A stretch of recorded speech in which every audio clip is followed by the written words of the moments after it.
right, we're trying to figure out what Kathy's saying.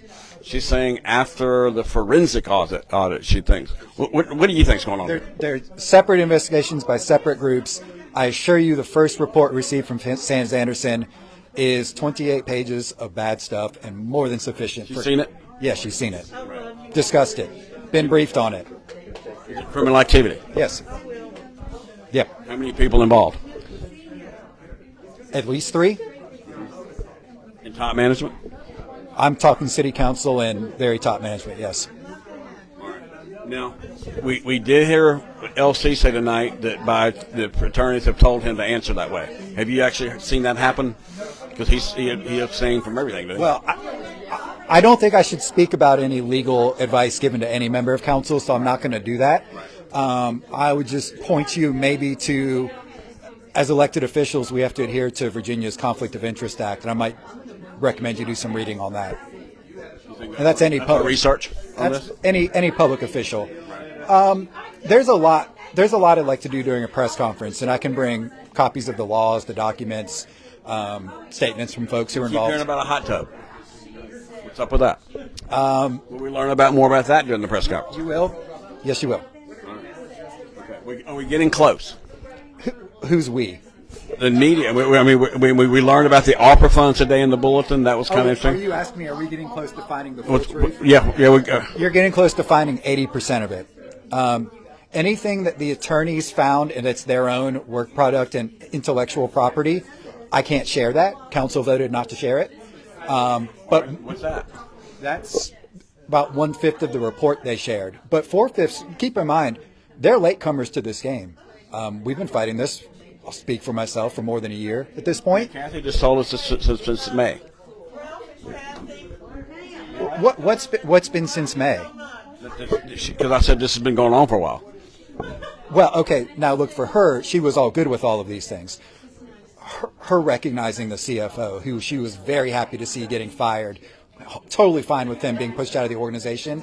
For her to recognize him and thank him for hanging in there is just despicable and disgusting. That happened tonight, right? Yes. She has known for more than a year. She's been present in the same meetings that I have, exactly what's been going on in this place. She got caught, and you know how she is. She weaves into anything that benefits her, and she betrays anyone who doesn't. No allegiances, no loyalties. You're gone as soon as you're not useful.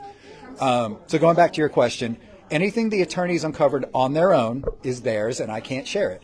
But most of this information I already knew because I've been working on it for the past year.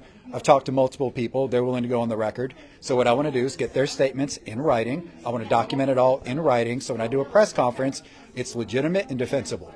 Do you think the makeup of City Council will be changing in the future? I do, yes.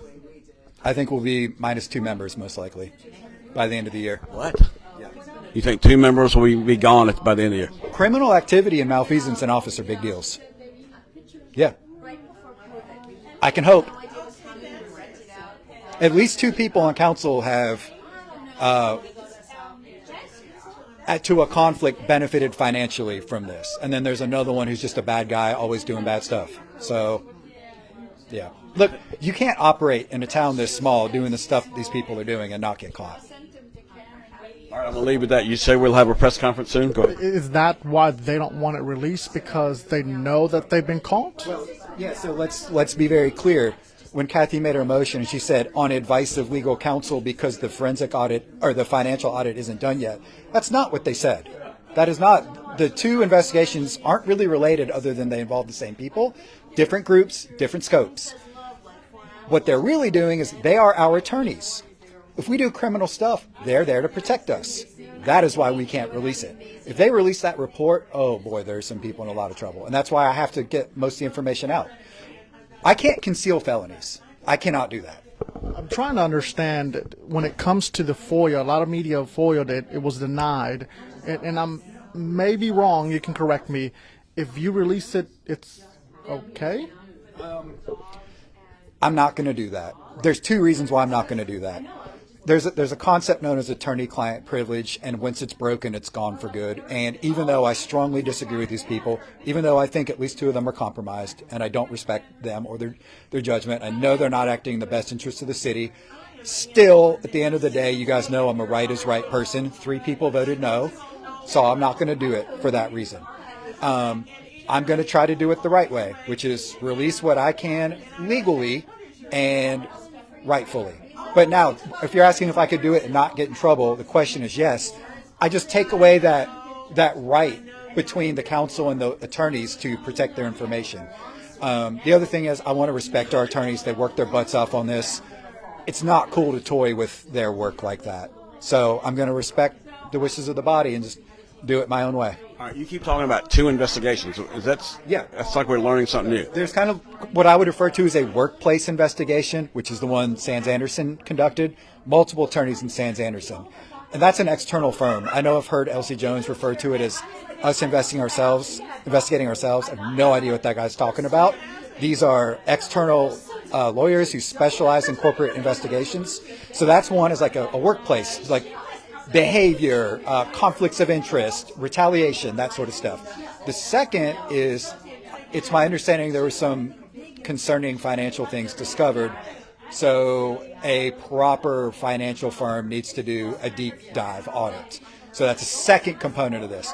There is criminal stuff and plenty of malfeasance in just the workplace one. So the final report we've received is, I promise you, all we need to deal with all the people up there. Anything that comes out in the financial thing, that's just gravy on top. And unfortunately, I think that's going to be pretty bad too.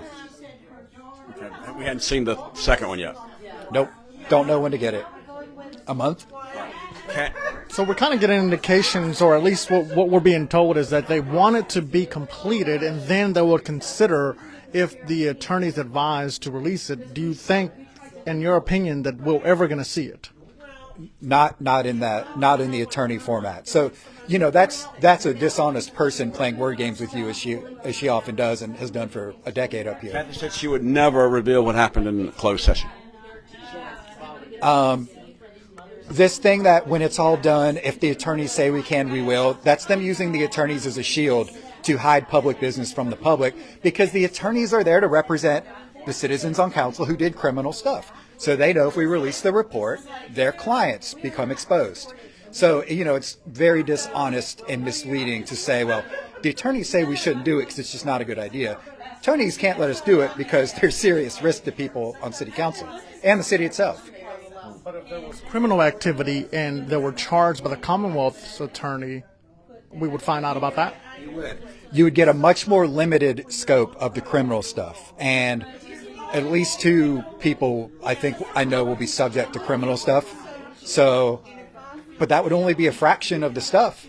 There's still a lot more that I think people need to know. Will the Commonwealth's attorney be getting this tomorrow? I hope so.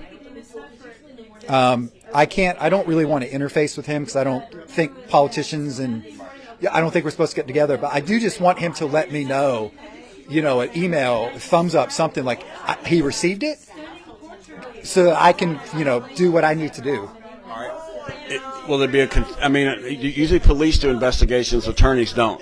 So doesn't this have to be handled by the police too? That's such a good question, Charles. So the state, you might have heard Elsie Jones say, I want an independent investigation. I want a state-led thing. The state investigates crimes. You can't get evidence of crimes unless you do like a civil investigation. He's a law enforcement officer. That's a dishonest person trying not to get caught. He's basically trying to say, I want you to do it in a way that guarantees I'll never get caught. So it is extremely common for any sort of business or organization that has legal risk to hire a firm and come in and do an examination of all that risk. And so that's what they did. And they came in and it snowballed, the things that they found. And they basically said at a certain point, like, okay, now we've got criminal exposure, not just this really, really bad workplace and civil stuff. It's spilled into the criminal. So. All right, but so will the city police take over and investigate? What happens next? We don't understand all this. Commonwealth attorney will probably refer out some of the criminal stuff. I'm trying to think about what to say about the state stuff. Do you want to go talk to her? Yeah. All right. Petition?